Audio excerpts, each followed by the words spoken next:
Ahojte, volám sa Milan Zimnikoval, možno ma poznáte aj pod menom Junior a dnes som veľmi rád, že môžem uviesť špeciálnu udalosť.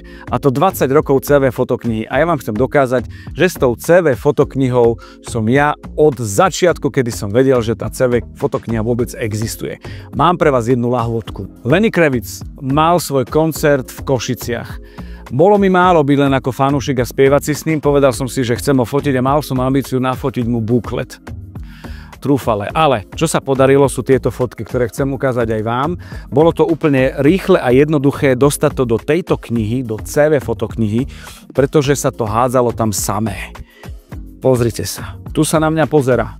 Dôležitý moment. Je to veľmi príjemná spomienka a keď ma oslovili, že či by som nepovedal nejakú príjemnú spomienku na CV fotoknihu, povedal som jednoznačne, musím tento koncert, pretože okrem koncertu bol to zážitok aj fotografický. A buklet z toho nakoniec nebol, ale verím, že by som po reedícii mohol získať po 14 rokoch, ďalších 14 rokoch aj podpis Lennyho Kravica. Všetko najlepšie CV fotoknihe pochopiteľne, je to jednoduché a rýchle, už aj v mobilnom telefóne a posielame babkám fotky z dovoleniek a vždy sa pýtajú, ako ste to dokázali.